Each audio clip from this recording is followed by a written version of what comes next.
podcast sur l'ombre de Fontaine Anadrome. C'était malade. C'était vraiment intéressant. On a eu la chance de s'entretenir avec Marie-France Barrette, qui est une biologiste qui travaille sur le plan d'action de l'ombre de Fontaine Anadrome. C'était vraiment intéressant. Yes, elle sait vraiment de quoi elle parle et aujourd'hui, on va faire plein de liens entre la science et la pêche. Bon podcast.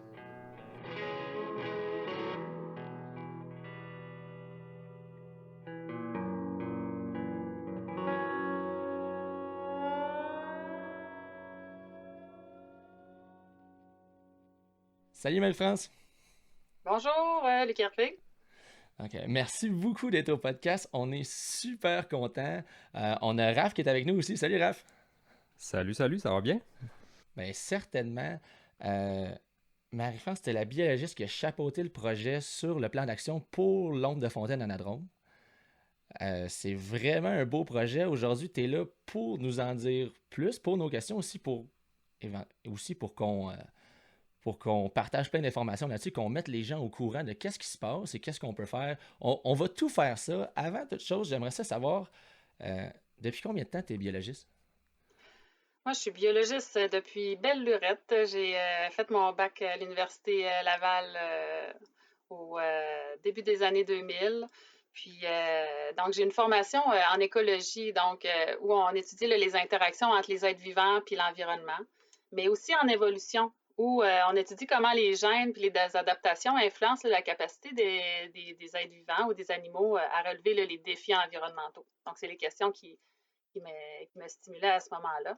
Puis, je suis aussi spécialiste dans l'étude de la physiologie puis du comportement. Fait que ça, c'est deux choses qui sont très interreliées puis qui visent, dans le fond, à comprendre pourquoi et comment les individus d'une population vont interagir avec leur environnement comme ils le font, finalement. Puis comment ces interactions-là vont influencer leur survie puis leur reproduction. Donc, ça affecte, entre autres, l'abondance puis des populations de poissons là, sur lesquelles je travaille à l'heure actuelle. Donc, je travaille au ministère des Forêts, de la Faune et des Parcs depuis 2017 avec diverses équipes multidisciplinaires, donc des gens qui travaillent dans différents domaines en concertation, donc avec des biologistes, des techniciens de la faune, à la fois à Québec, mais aussi dans les diverses régions où l'ombre de Fontaine se retrouve.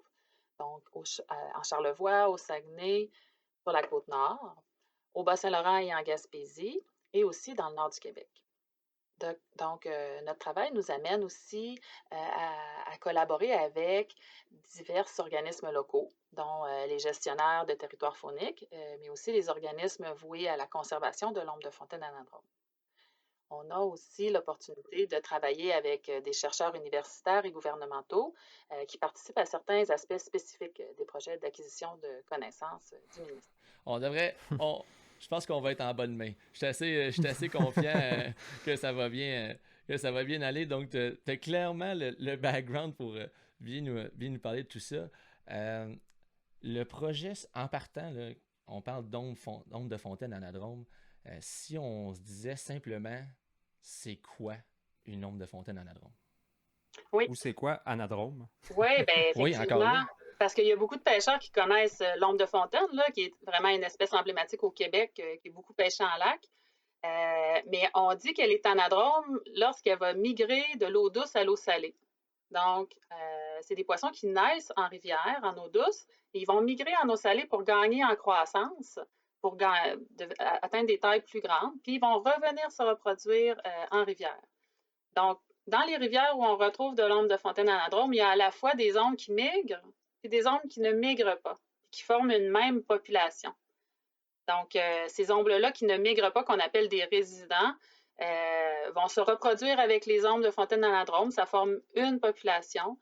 Puis, donc, ceux qui migrent, là, comme je le disais, là, ils vont vraiment gagner en taille. Là, puis c'est là que ça devient intéressant pour les pêcheurs, entre autres.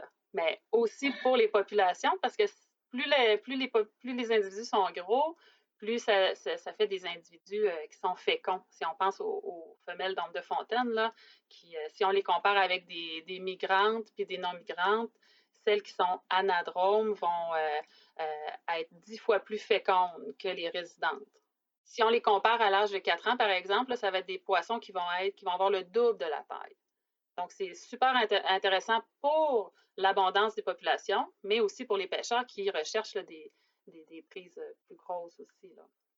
Donc, les caractéristiques qui prédisposent pour l'anadromie, donc permettent à un individu d'effectuer des migrations en eau salée, vont à la fois être influencées par les gènes qui proviennent des parents, mais aussi l'environnement qui prédomine en rivière lors du développement des jeunes ombres de fontaine anadromes.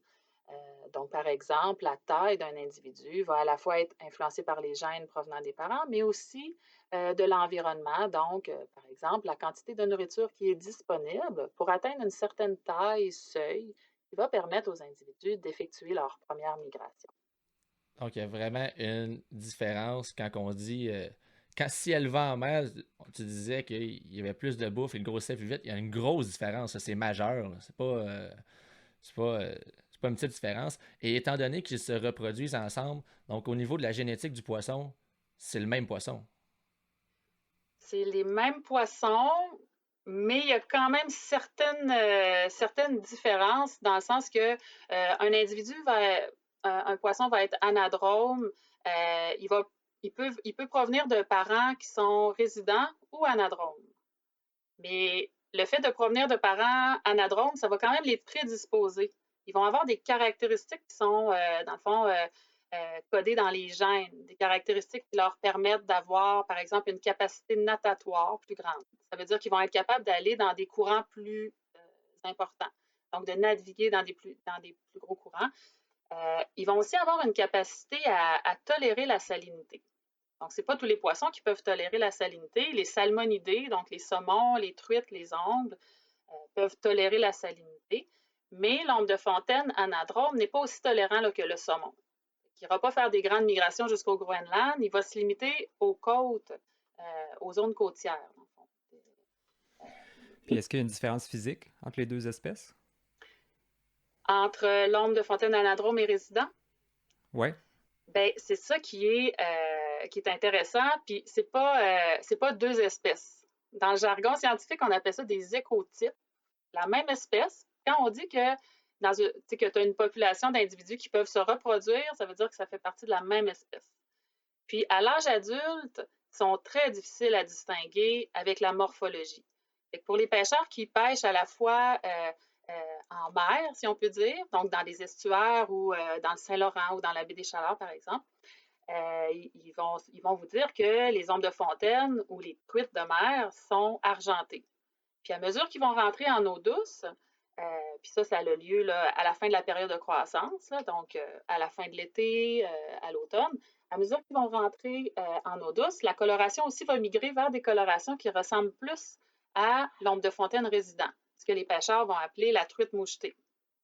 Donc, hier, c'est très difficile de distinguer les adultes sur la coloration. Donc, on doit trouver d'autres façons de les distinguer. OK. Et est-ce qu'on a d'autres façons? Est-ce qu'on en a d'autres? Est-ce que nous, à l'œil, donc j'en déduis qu'à l'œil, ça va être dur. Là. Donc, il va y avoir d'autres façons qui vont être plus scientifiques. Oui, exact. Puis même pour les biologistes et les techniciens de la faune, là, ça va être plus un gamble qu'autre chose, de dire « Ah, moi, je pense qu'elle est anadrome ». Ça va dépendre où elle se situe, quand est-ce qu'on la capture ou qu'on l'échantillonne. Mais pour être certain, on va regarder l'otolite du poisson. Donc, l'otolite, je ne sais pas si vous savez c'est quoi, mais les gens qui ont des problèmes d'audition vont le savoir c'est quoi, ou des problèmes d'équilibre. C'est un petit os dans l'oreille interne. Vous en avez, les humains, on en a, tous les vertébrés, on en a. Chez les poissons, ce qui est vraiment, chez tous les êtres vivants qui en ont, mais chez les poissons, c'est très utile parce qu'en allant chercher l'otolite, on peut aller voir l'âge des poissons. Donc, l'otolite, dans le fond, c'est comme une petite structure calcaire, là, comme un os. Le calcaire s'accumule sur l'otolite au fil des jours. Puis, ça nous permet de voir quel âge a le poisson, c'était quoi son taux de croissance, et est-ce qu'il a fait des migrations en eau salée? Parce que, comme je vous disais, la croissance est plus élevée quand ils sont en eau salée, parce qu'il y a plus de nourriture. La nourriture, les proies sont plus grosses aussi. Donc, la croissance va varier quand elle est en eau salée puis en eau douce. Mais là, la technologie va encore plus loin aujourd'hui. On est capable d'aller, avec des lasers, aller voir c'est quoi les éléments qui étaient dans l'environnement du poisson qui se sont accumulés au fil du temps sur l'otolithe. Puis il y a des éléments qui sont associés à plein de choses. Ça peut être une signature de rivière spécifique, mais ça peut être aussi une signature de salinité. Donc, il y a un de ces éléments-là qui viennent, ça vient de la roche, ça vient de la géologie, ça va dans l'eau. Ça peut venir aussi de d'autres sources, là, qui peuvent même être de sources anthropiques, là, des trucs qui arrivent dans l'eau à cause des activités humaines. Mais donc, ces éléments-là qui sont associés à la salinité s'accumulent au fil des jours. Puis là, quand on va lire ça sur l'otolithe, on est capable de lire du début de la vie du poisson jusqu'au moment de la capture. On est capable d'aller voir les patrons de migration de ces poissons-là. Ça nous permet d'aller vraiment creuser loin puis d'aller distinguer, entre autres, entre une anadrome et un omble anadrome et résident. Ce qui est un peu moins le fun, c'est qu'on doit sacrifier les poissons pour aller les chercher. Chez le saumon, on est capable de faire ça avec les écailles. Mais chez l'omble de fontaine, pour en avoir déjà pêché, là, vous avez sûrement remarqué à quel point c'est lisse. Les écailles sont très petites, très minces. Donc, on n'est pas capable d'aller faire ces lectures-là, que ce soit les lectures d'âge ou les lectures avec le laser que je vous parlais. Ah, c'est cool, ça. C'est vraiment. J'imagine en plus qu'un otolithe de truite, ça doit pas être bien, bien gros, là. Ben, c'est pas trop petit, mais ça prend quand même un microscope, là, ou un binoculaire, là, une autre sorte de microscope là, pour aller faire ces lectures. Puis quand vous disiez que le patron de migration, il est vraiment plus petit que le saumon atlantique, là, euh, est-ce qu'il y a le même comportement que le saumon atlantique dans le sens qu'il va revenir dans la même rivière que où est-ce qu'il est né, ou il peut vraiment changer de rivière? Ben, il y a des études génétiques qui ont été faites dans les années 2000 là, qui démontraient qu'il y avait quand même une bonne fidélité à la rivière natale, qu'on peut dire. OK. Puis aussi, le fait qu'ils sont limités dans leur déplacement en mer. Donc, l'omble de fontaine va être limité par les niveaux de salinité. Donc, puis aussi par les courants qui sont plus élevés, là. Mais c'est surtout la salinité qui va délimiter c'est quoi la grandeur des habitats finalement de croissance qu'ils ont à l'embouchure des rivières. Mais c'est quand même observé, ça a déjà été observé que des ombres de fontaine d'une rivière peuvent être retrouvées à 30 km dans une autre rivière. C'est des études télémétriques, quand on fait des suivis télémétriques, c'est-à-dire qu'on met un petit émetteur radio, finalement, là, ben, ça peut être radio ou acoustique, mais je ne rentrerai pas dans les détails de ça, mais on met ça sur notre poisson, dans notre poisson, puis on est capable de suivre leur mouvement. Ou on est capable de voir quand est-ce qu'il rentre, quand est-ce qu'il sort de la rivière. Donc, ça peut être utile aussi pour suivre les déplacements. On est rendu loin quand même. Oui. Ah oui, vraiment. Plus loin que je pensais. Donc, j'essaie de voir un concept. Moi, j'avais vraiment l'impression que ça faisait un peu comme un saumon. Donc, ça partait de la rivière, que ça s'en allait, puis à un moment donné, elle revenait. Mais si on fait un concept qu'elle est moins tolérante à la salinité, est-ce que ça voudrait dire que dans une même, mettons, on va dire, nous, on parle de saison de pêche, dans une même été, est-ce qu'on peut avoir une truite qui va sortir et revenir dans la rivière à plusieurs reprises? Ça peut arriver, ça a été observé. Puis ça va dépendre aussi, là je parlais de la salinité, mais ça dépend aussi de la température. Les patrons de migration, par exemple, dans la baie des Chaleurs, vont être différents de ceux sur la côte nord. Donc, sur la côte nord, l'eau est plus fraîche, bien sûr, que dans la baie des Chaleurs. Donc, les poissons peuvent sortir un peu plus en lien avec la température qui est plus confortable pour eux. Mais sur la côte nord, ils vont être plus limités par la salinité. Donc, ça varie à ce niveau-là. Mais oui, il y a des mouvements qui se font au courant de l'été. Puis, tu sais, tout à l'heure, je disais que donc l'ombre de fontaine anadrome va naître en rivière, puis quand elle va atteindre une certaine taille, seuil, elle va aller faire une première migration dans l'estuaire ou dans la zone côtière avant pour croître, puis avant de revenir. Puis ils vont faire ces migrations-là toutes les années à partir de ce moment-là. Puis le moment à laquelle un individu va faire cette première migration-là, un poisson qui migre plus tôt va devenir un plus gros poisson parce qu'il va avoir accumulé plus d'années de croissance là, dans des milieux très productifs là, en eau saumâtre ou salée. Donc, le poisson qui généralement va amorcer sa migration à partir de. Ils sont comme en gros quand ils peuvent décider d'aller en mer, il faut quand même qu'il y ait une certaine taille, j'imagine. Ça varie aussi d'une population à l'autre. Puis c'est certain qu'on a beaucoup de connaissances sur une population en particulier au Saguenay qui a été beaucoup étudiée par des chercheurs de l'Université Laval là, dans les années 2000 sur la Sainte-Marguerite. Donc, il y a beaucoup de choses qu'on connaît là, plus spécifiquement là, sur la biologie et sur les migrations qui sont sur cette population-là. Puis là, on s'entend qu'eux migrent dans un grand environnement saumâtre. Donc, c'est différent encore là de la côte nord ou de la Qui serait, qui serait le fjord, finalement. oui, exactement. Donc, si je dis OK. ça, c'est que ces différences-là dans les habitats, ça amène aussi des différences au niveau de la biologie et des patrons de migration. OK. Fait que c'est quand même. Il y a quand même beaucoup de recherches à faire pour essayer de comprendre les populations globales, là, parce que chaque écotype ou chaque population, selon les régions, va avoir un petit peu un comportement différent selon leur endroit.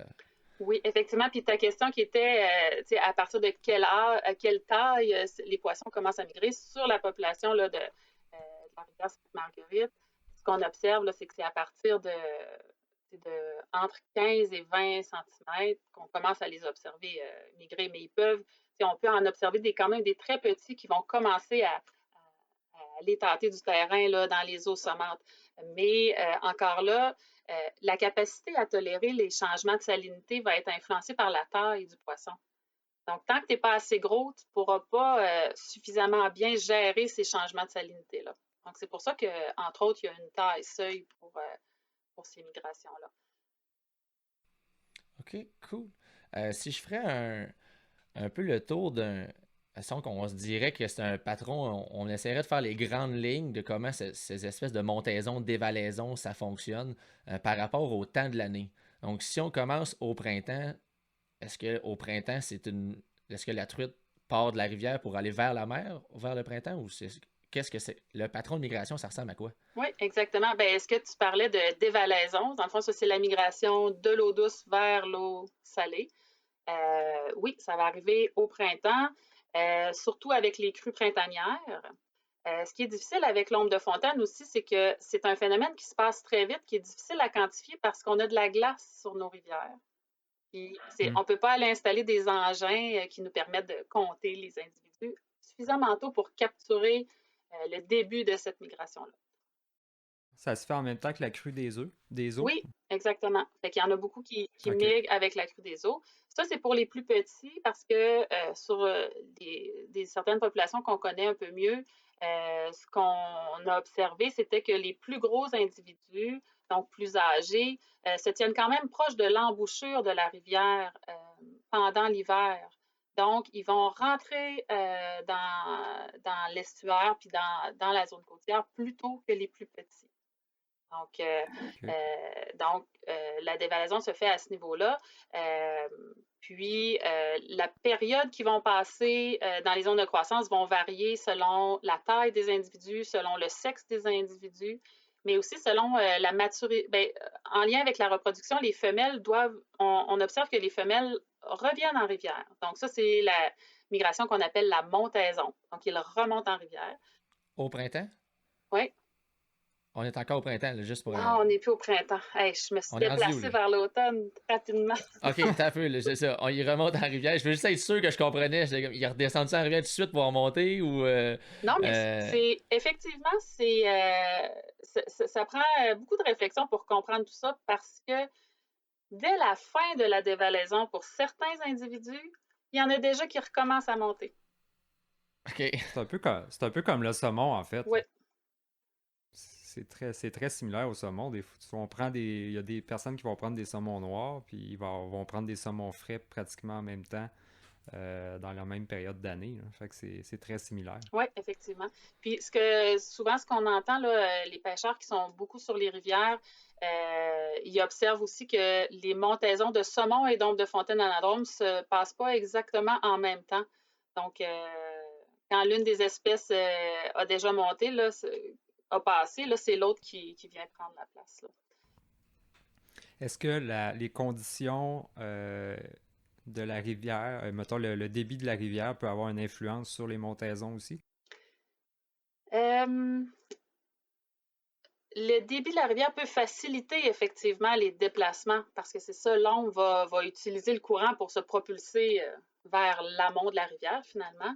Euh, pour ce qui est de la montaison, il y a la photopériode qui vient vraiment, qui est un signal déclencheur pour le poisson pour remonter la rivière. Puis, Qui est la quantité de lumière dans une journée, j'imagine. oui, exactement. Juste pour être Donc, ce qu'on certain que je appelle, comprenne.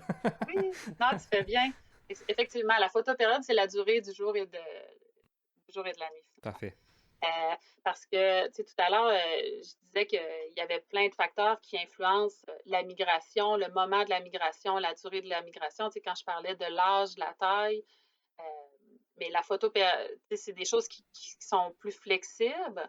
La température puis la salinité aussi, c'est des choses qui sont plus flexibles, qui vont venir déclencher ces migrations-là. Mais la photopériode, c'est quelque chose de très fixe.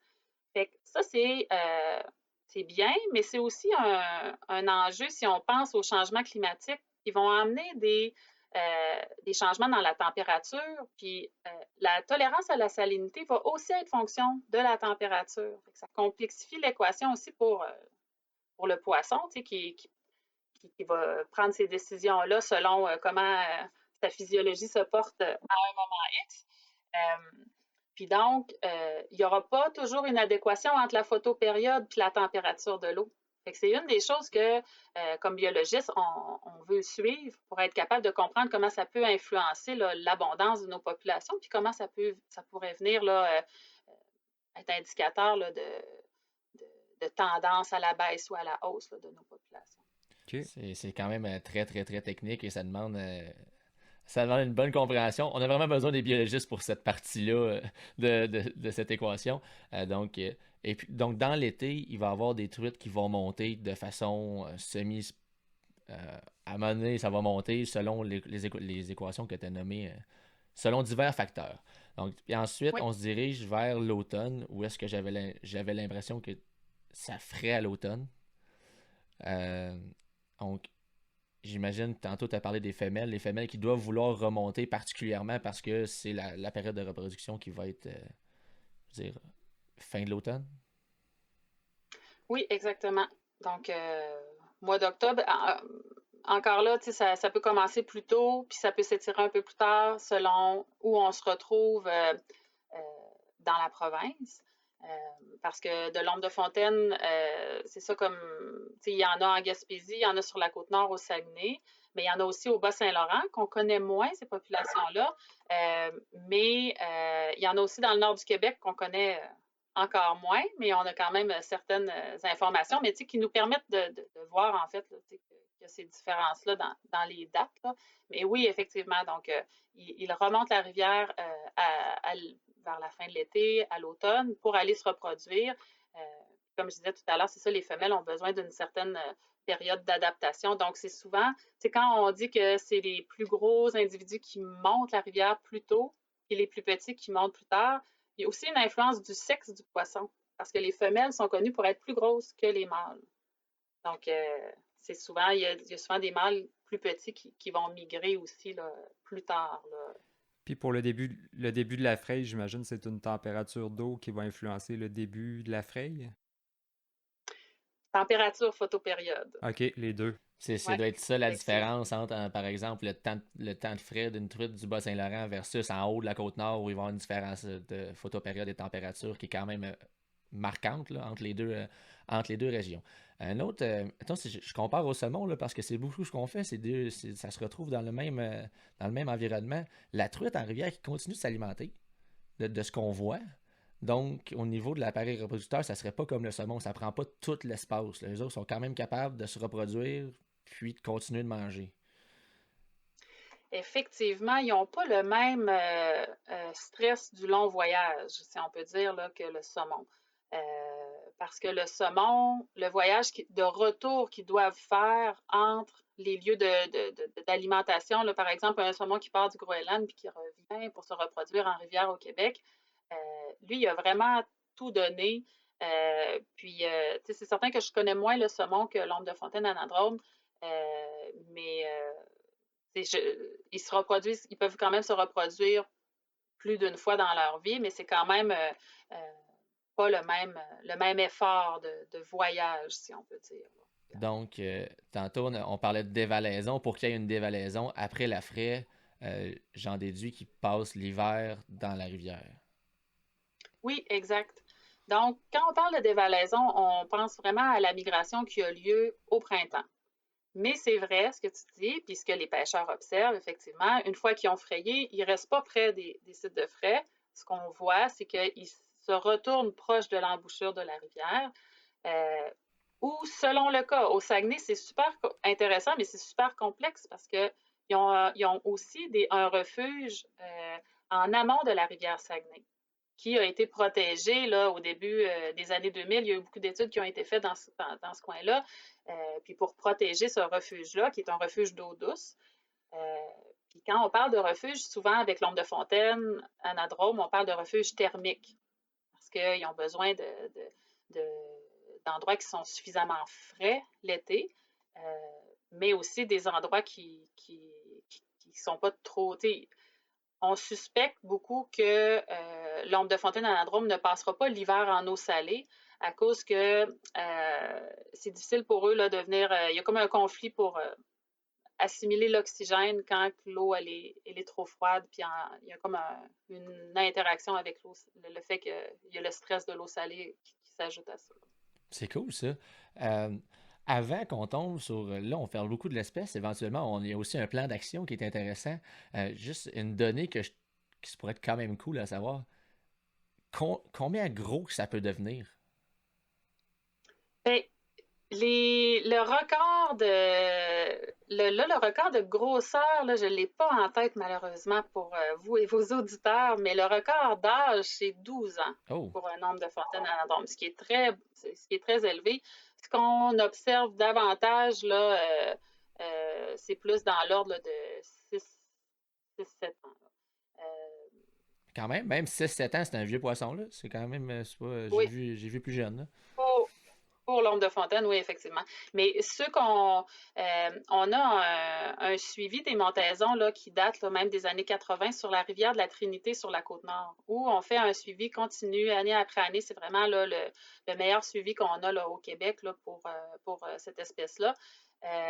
Puis les plus gros spécimens là, sont entre 55 et 60 centimètres. C'est un gros poisson. C'est vraiment Ouais. un gros Oui, poisson. oui, c'est ce que Ça m'intéresse. Oui, ben c'est ça. Ça m'intéresse certainement. Donc, je vais nous diriger vers le plan d'action. Un plan d'action qui a été fait. En fait, la première question que j'ai quand je vois le plan d'action, bien sûr, c'est quoi? C'est quoi et surtout pourquoi un plan d'action? Oui, très bonne question. Bien, au gouvernement du Québec, un plan d'action, c'est une stratégie d'acquisition de connaissances. Puis pourquoi un plan d'action? Bien, c'est qu'on a besoin de plus de connaissances sur les populations au Québec.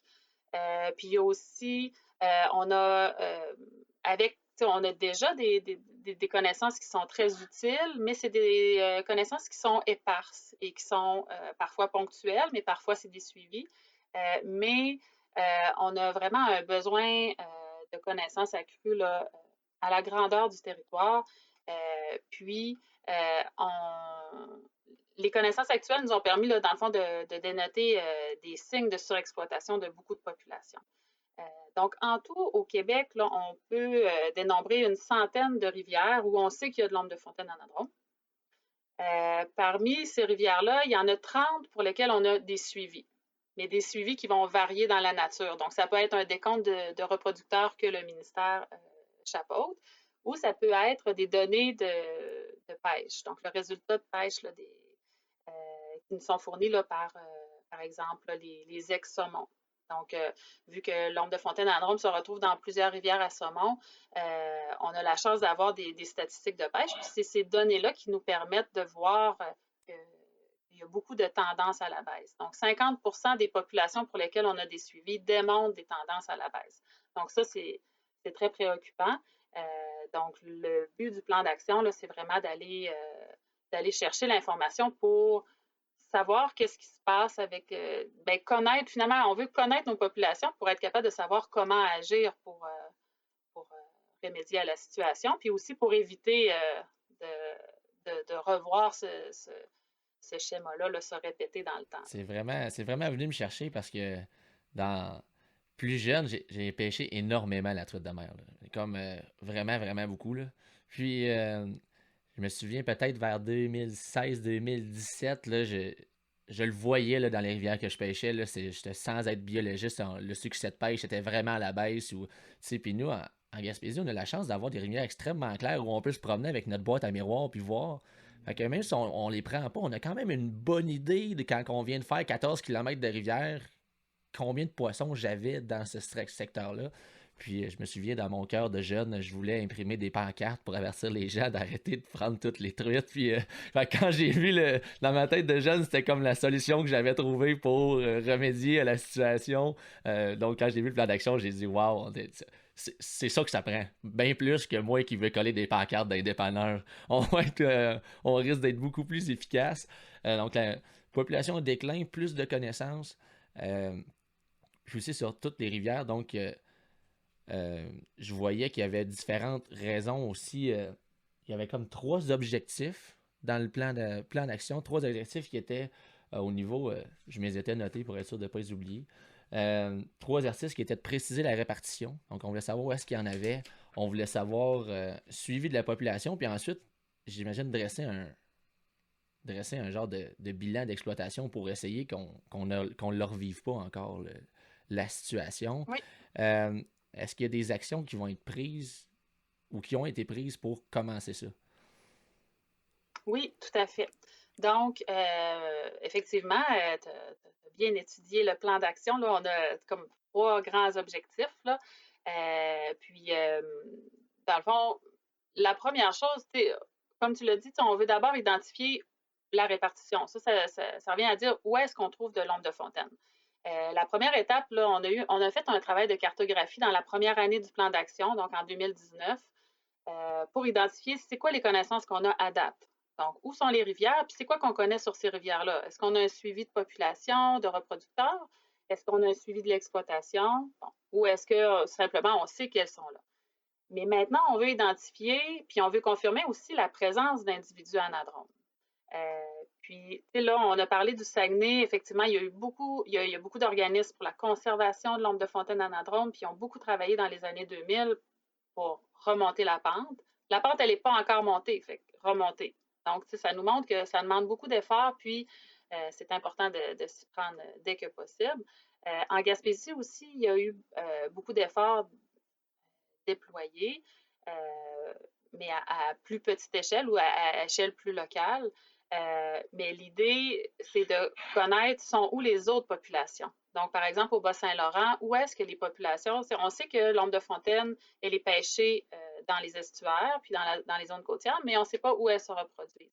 Donc, on veut identifier là, où est-ce qu'elle se trouve pour ensuite pouvoir être capable d'aller en choisir certaines populations qui vont être comme des populations témoins finalement. Parce qu'on ne peut pas aller connaître toutes les populations, mais on veut en choisir certaines qui vont être des populations qu'on peut aller dénombrer. Puis bien sûr, on veut pouvoir avoir le plus grand nombre de populations exploitées, d'avoir des données sur ces populations-là. Mais si je reviens à la répartition, vous vous rappelez tout à l'heure que je disais que les adultes d'ombre de fontaine, anadromes et résidents, on n'est pas capable de les distinguer à l'œil. Donc, d'où l'utilité d'utiliser des structures comme l'autolithe pour essayer d'aller identifier, en faisant de l'échantillonnage dans les rivières, identifier est-ce que c'est des individus anadromes qui se situent à ces endroits-là. Puis donc, ça va nous permettre là, de cibler c'est où les endroits où on doit aller faire de la surveillance et éventuellement là, venir poser des actions là, pour nous permettre là, de limiter les déclins potentiels. Dans le fond, ça, c'est le premier objectif. Puis ensuite de ça, pour dénombrer les ombres de fontaine, tu l'as dit tout à l'heure, en Gaspésie, une des choses qui est utilisée, c'est les décomptes en apnée, étant donné que les rivières sont tellement claires, nos équipes vont en plongée, puis ils vont dénombrer le nombre d'ombres de fontaine anadrome. Ça, c'est fait depuis plusieurs années parce que c'est une technique qui fonctionne très bien pour le saumon. Mais ça fonctionne pas aussi bien pour l'ombre de fontaine anadrome, fait qu'on essaie de voir quelles mesures on peut prendre pour dénombrer ces poissons-là. Donc, tout à l'heure, je parlais de la rivière de la Trinité sur la Côte-Nord, où là, on a une passe migratoire. Donc, une passe migratoire, c'est où il y a déjà un barrage. Ça nous permet d'avoir une structure où les poissons vont monter, puis vont traverser le barrage, puis dans la cage où ils se retrouvent avant de monter la rivière, ben nous, on peut les compter, puis on peut estimer leur taille. Fait que ça, c'est super utile aussi pour avoir un indicateur, parce que si on a un indicateur qui nous montre que les poissons sont de plus en plus petits d'année en année, ça nous indique qu'il y a une pression de pêche sur, par exemple, les plus gros poissons. Puis ça peut impacter le contingent reproducteur là, de nos populations, puis c'est ce qu'on veut éviter. Parce que les gros poissons étaient beaucoup plus féconds. Donc, c'est ceux-là qui vont puis je fais un parallèle, je vais amener un peu de pêche dans le Oui, podcast. Tantôt, tu disais que c'était beaucoup plus difficile à dénombrer. En matière de pêche, si on observe un comportement, par exemple, entre le saumon et la truite de mer va être beaucoup plus à la recherche d'abris, de structures pour se cacher. Donc, la technique d'apnée, j'imagine que c'est là qu'on rencontre un problème, contrairement à un saumon qui va être beaucoup plus un poisson de courant, qui va se tenir dans les zones de courant, dans les fosses, beaucoup plus visible qu'une truite qui se cache en arrière du tronc d'arbre, dans le fond, dans le coin, là-bas. effectivement. Effectivement, tu as tout compris. C'est effectivement ce qu'on rencontre. Puis, donc, on essaie de développer des nouvelles techniques. Tu sais, je parlais de la passe migratoire, mais l'autre chose, c'est qu'on peut mettre une barrière de comptage dans la rivière. Donc, ça, c'est des structures qui permettent à l'eau de passer, puis qui permettent aux poissons de passer, mais les poissons doivent passer par un endroit qui soit une cage de capture où il va y avoir des humains qui vont venir dénombrer les poissons. Ou la nouvelle chose qui existe déjà pour le saumon, puis qu'on va mettre en place pour l'ombre de fontaine anadrome, c'est des compteurs automatiques. Donc, il y a différentes sortes de machines, mais l'idée, c'est on est capable d'identifier les poissons à l'espèce, donc de différencier est-ce que c'est un saumon, est-ce que c'est un ombre de fontaine anadrome, ou est-ce que c'est une truite arc-en-ciel, parce qu'on n'en a pas parlé, mais on parlait de surexploitation, mais c'est pas la seule cause qui peut expliquer les déclins qu'on observe. C'est certain que la truite arc-en-ciel, surtout en Gaspésie, mais ailleurs aussi, c'est quand même très préoccupant parce que c'est un meilleur compétiteur que l'ombre de fontaine anadrome. Donc, il va venir compétitionner pour l'accès à la nourriture, mais aussi pour l'accès aux sites privilégiés en rivière. Donc, les poissons vont aller choisir leur site de repos, leur site de frais. Donc, ce qu'on observe, c'est que quand la truite arc-en-ciel elle est présente, l'ombre de fontaine anadrome, elle n'est pas dans les sites qu'elle préfère lorsque la truite arc-en-ciel. Donc, l'arc-en-ciel qui est plus dominante un peu, là, qui va s'approprier ces secteurs-là. Oui. OK. Elle est plus compétitive, on peut dire. Ouais, c'était probablement le bon terme.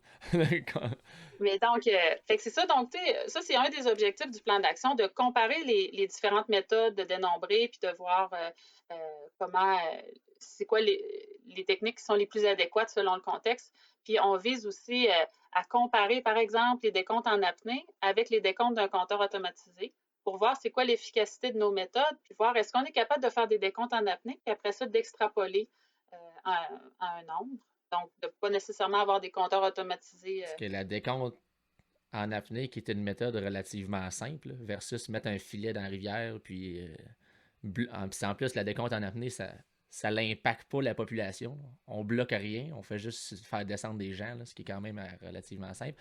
Au niveau des juvéniles, avez-vous prévu faire des recherches, des décomptes? Des fois, on parle de pêche électrique pour certains au saumon. Est-ce qu'on peut voir ça aussi pour la truite de mer?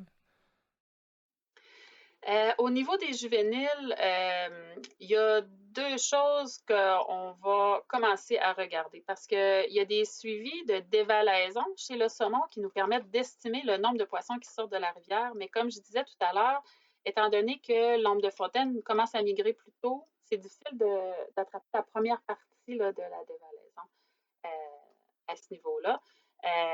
Mais pour l'objectif de la répartition, pour essayer d'identifier où est-ce qu'on a de l'ombre de fontaine anadrome, on va aller faire des pêches électriques pour échantillonner des juvéniles parce qu'encore là, l'otolite, ce que je ne vous ai pas dit tantôt, c'est qu'on est aussi capable d'aller voir est-ce que la mère de ces individus-là était anadrome. Parce que l'otolite en tant que telle, l'origine de l'otolite, elle était présente dans l'œuf qui était dans le ventre de la mère. Donc, c'est ce qu'on est en train d'explorer, là, comment on peut utiliser cette donnée-là pour répondre à nos questions. Mais j'aimerais ça faire un petit retour en arrière tout à l'heure lorsque tu disais que les barrières de comptage, c'était invasif. Là. C'est pas ça fait des filets qu'on met, mais c'est vraiment des barrières qui sont soit des barrières fixes ou des barrières flottantes qui sont développées pour impacter le moins possible les populations de poissons, puis pour, pour ne pas vraiment, pour ne pas bloquer le passage des poissons, puis pour pas venir altérer là, la qualité de pêche aussi. Parce que veux pas, ces engins-là sont dans la rivière où les pêcheurs se trouvent. Puis parmi nos équipes, on a beaucoup de fervents pêcheurs à la mouche, là, donc on est bien équipés pour bien circonscrire là, ces enjeux-là. Ouais, ça, c'est très cool. Puis je suis content que tu me dises ça. J'avais l'impression que c'était plus invasif que ça comme méthode là, au niveau de ce qui était filet. Est-ce que, en tant que pêcheur, au niveau des décomptes, est-ce qu'on peut vous aider? Est-ce qu'il y a une façon de signifier la présence de la truite? Excepté, je sais que mettons à Bonaventure, je pense que seulement je peux le déclarer. Je pourrais aussi déclarer que j'ai pris une truite de mer. Ça serait Tout déjà à ça. fait. Tout à fait. Ça, dans le fond, on rentre vraiment dans le vif du sujet de l'objectif 3, qui est de quantifier combien de nombre de fontaines sont prélevées par la pêche récréative. Donc, c'est certain qu'on a besoin de la collaboration des pêcheuses et des pêcheurs pour déclarer leur prise. Fait que dès cet été, vous allez voir apparaître là, sur les territoires fauniques structurés. Ça, c'est un terme jargon que nous, on utilise, mais ça veut dire finalement les ex-saumons ou les pourvoiries. Donc, toutes les tronçons de rivière qui sont des tronçons de rivière où la pêche est gérée par un organisme pour l'enregistrement des saumons, mais aussi pour la déclaration des captures d'ombres de fontaine anadrome. Puis on n'est pas seulement intéressé par les captures qui sont conservées, mais aussi les remises à l'eau, parce que l'ombre de fontaine anadrome, il y a beaucoup d'adeptes de la pêche à l'ombre de fontaine anadrome qui pratiquent la remise à l'eau. Puis, ça nous permet, en sachant combien de poissons sont sortis de la rivière, ils ont été capturés et conservés, et combien ont été remis à l'eau, ça nous donne vraiment un meilleur estimé d'abondance et de l'effort de pêche aussi. Puis, les autres informations qui peuvent être utiles, c'est d'avoir des mesures de poids et de taille des individus qui sont déclarés. Donc, lorsque vous allez au poste d'accueil, si vous avez vos poissons, ben, le préposé à l'accueil peut faire ces mesures-là, les prendre en note. Puis ça, c'est des statistiques de pêche qui nous sont retournées au ministère par la suite. Là, nous, on peut étudier ça. Donc, sur les territoires fauniques, vous allez voir apparaître là, des affiches de sensibilisation pour faire un rappel aussi de qu'est-ce qui est utile à nous fournir pour ça. Là. C'est cool, ça. Donc, j'aurais même pu celle que je remets à l'eau, des fois sur mon filet, quelque chose, j'ai des mesures, donc je pourrais aussi prendre en note la mesure, et puis ça ajouterait, même si c'était une remise à l'eau, probablement que je serais capable d'avoir la mesure là, facilement. Là. Je les ai toutes écrites. Un estimé, certainement. Mais j'aimerais ça ajouter, par exemple, que c'est certain que il y a la remise à l'eau, c'est quand même un sujet qui est d'actualité, si on peut dire. Il y a des pour et des contre. Puis moi, personnellement, je suis pas je ne pêche pas à la mouche, mais j'ai été initiée à la pêche à la mouche là, dans le cadre de mon travail. Puis j'étais vraiment impressionnée de la subtilité là, des engins de pêche, là, des microscopiques engins de pêche qui permettent de capturer là, des spécimens très vigoureux. Fait que c'est certain que la pêche à la mouche est très propice à la remise à l'eau sans abîmer là, le poisson, pour que le poisson puisse survivre à la remise à l'eau finalement. Mais c'est certain que pour l'instant, on ne demande pas de mesurer les poissons qui sont remis à l'eau parce qu'on veut vraiment qu'ils soient manipulés le moins possible et qu'ils ne soient pas sortis de l'eau idéalement. Mais c'est certain que si vos auditeurs là, veulent s'informer davantage là, sur le site web là, du ministère, là, il y a une page là, sur la remise à l'eau, les saines pratiques de remise à l'eau. Je pense que vous aviez déjà eu une émission là, sur l'éthique du pêcheur là, qui parlait de ça, entre autres. Là.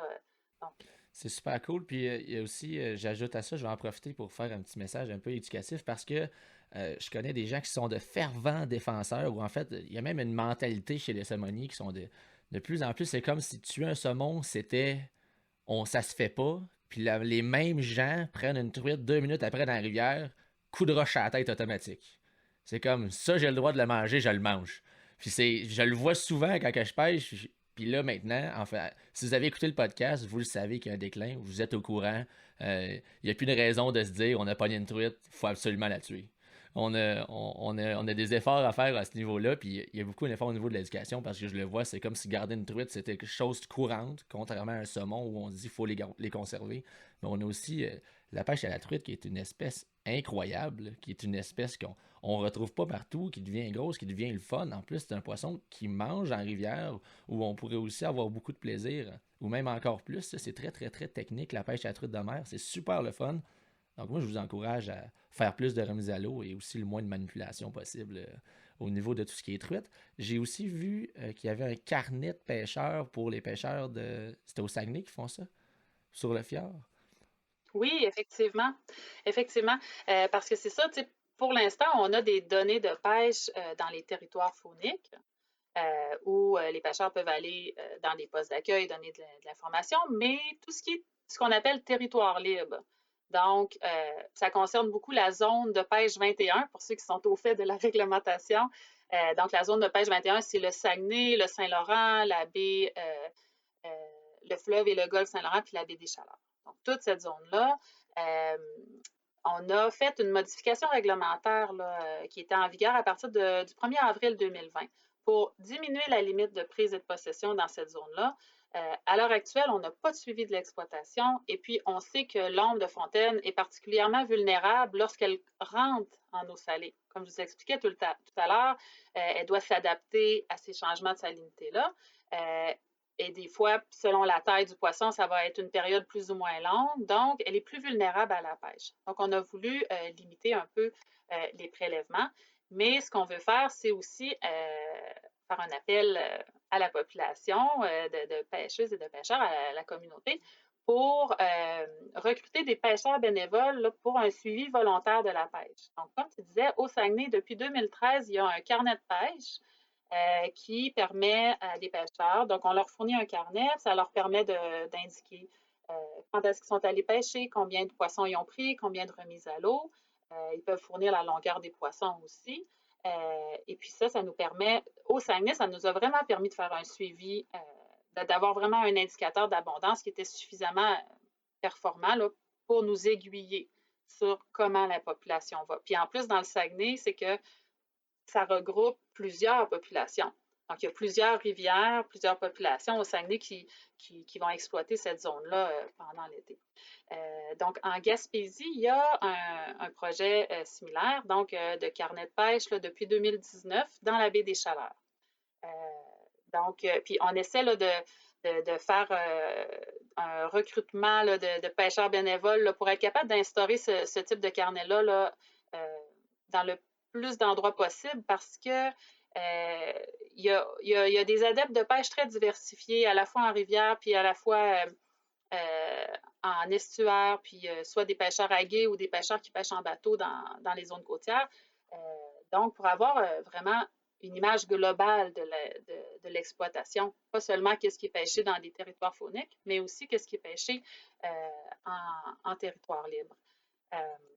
Donc, puis d'ailleurs, je voudrais rajouter une autre information sur qu'est-ce que dans le cadre du plan d'action qu'on fait pour essayer de comprendre un peu mieux c'est quoi l'exploitation de l'ombre de fontaine à Landrome. Là, il va y avoir un sondage web sur les habitudes de pêche à l'ombre de fontaine qui va viser à la fois là, à connaître davantage cette pratique-là en rivière, mais aussi là, en zone côtière. Là, donc, vous pourrez là, surveiller les médias sociaux, puis notre site web, là, quelque part en mai-juin, là, vous allez pouvoir voir ça apparaître. Puis ça va nous permettre là, d'avoir plus d'informations sur, d'orienter finalement nos efforts là où il y a de l'exploitation finalement. Puis via ce sondage-là, vous pourrez aussi vous manifester si vous avez envie là, de participer au suivi volontaire là, de la pêche. Là. Mais bien sûr, là, peut-être là, si via votre podcast, là, c'est possible aussi là, de nous faire cheminer là, si jamais il y a des gens qui sont intéressés là, pour ce type d'initiative-là. Là. Assurément. Puis le sondage, je vais essayer de le voir passer puis de le partager avec la page de Codal aussi. On essaiera de toucher le plus de gens possible parce que c'est important. Je sens qu'on a beaucoup d'informations. Moi, je te parlerai pendant 4 heures. Là. Je veux pas trop tirer ça, mais quand même, au niveau de la finalité du projet, donc c'est un plan d'action, c'était 2019 jusqu'à 2023, à moins que je me trompe, mais donc ça, c'est le temps que vous vous donnez pour ramasser des données. Ensuite, qu'est-ce qui se passe après un plan d'action? Oui, ben en fait, ça va plus que le temps qu'on se donne pour ramasser des données. C'est le temps qu'on se donne pour mettre en place des structures d'acquisition de connaissances. Donc, mettre en place des suivis qui vont perdurer dans le temps. Donc, l'abondance des populations que l'on connaît semble suivre des cycles d'abondance de 3-4 ans, dépendamment de où on se trouve. Donc, c'est une acquisition de connaissances pour faire un suivi efficace. Il faut que ça aille au-delà de la portée de 3-4 ans. Donc, l'idée, c'est vraiment là, de se doter de moyens là, de faire ces suivis-là. Les suivis de population, les suivis de l'exploitation, pour que ça vive de soi-même après le plan d'action. Donc, c'est vraiment, le plan d'action, c'est de réfléchir à comment on va chercher l'information, quelle information y est utile pour que ça dure dans le temps. Non, c'est cool, ça. J'ai encore l'impression qu'on a fait une bonne tournée. J'ai une dernière question qui est un peu personnelle, mais j'avais l'intention de la poser après, mais je vais la poser pendant. Tu as dit tantôt que la période où les truites étaient beaucoup vulnérables, c'était souvent à l'embouchure des rivières, l'adaptation à la salinité. Donc, cette période-là, je le vois, je l'ai assez pêché pour voir que la truite arrête comme dans l'embouchure, se mord. Ils vont se parquer à quelque part. J'ai vraiment l'impression qu'ils s'adaptent. Puis même que souvent, j'ai vu les mêmes truites selon les marées, comme faire une marée, ressortir de la rivière, revenir. Je le vois qu'elle est en période d'adaptation. J'ai comme une impression que les plus petits poissons prennent plus de temps à s'adapter que les gros. Je vois que les grosses truites, ils collent. J'ai même pas le temps de les pêcher. Des fois, 2-3 minutes, ça monte. Puis des petites truites qui vont faire plusieurs séquences ou qui vont être beaucoup plus longtemps. Est-ce que c'est une observation que j'ai ou est-ce que ça pourrait être vrai? Oui, ben c'est définitivement une observation que tu as faite. Et à la lumière de ce qu'on connaît, ça s'avère vrai. Là. Effectivement, plus la taille des poissons est petite, plus ils vont avoir besoin d'un plus long moment pour s'adapter au changement de salinité. Donc, les poissons plus gros vont pouvoir aller plus rapidement dans des zones plus salées, loin de la côte. Puis les poissons plus petits vont rester plus près. Puis même une première année, un poisson juvénile là, peut rester juste à l'embouchure là, de la rivière. Là. Donc, tu as tout à fait raison. Puis, c'est pour ça aussi que le ministère a besoin de la collaboration des pêcheurs et des pêcheuses, mais c'est aussi une mine d'informations parce que vous êtes sur le territoire, vous observez les poissons, c'est votre technique de chasse ou de pêche. En tout cas, je dis la chasse parce que j'ai entendu des pêcheurs d'Orme-de-Fontaine à Drôme en parler comme si c'était de la chasse. Puis en les observant, effectivement, oui, vous observez le poisson, qu'est-ce qu'il fait, où il se retrouve. Donc, pour des biologistes comme nous, c'est très utile d'avoir ces discussions-là avec des pêcheurs parce que ça nous permet d'enligner justement quelles questions qui sont intéressantes aussi. Donc, c'est de l'information qui se complémente, l'information des observations sur le terrain des pêcheurs, puis l'information scientifique après ça qu'on peut aller chercher. Là. Bon, mais super cool. Fait que je vais continuer de pêcher la truite de mer plus haut en rivière parce qu'elle colle pas assez longtemps en bas.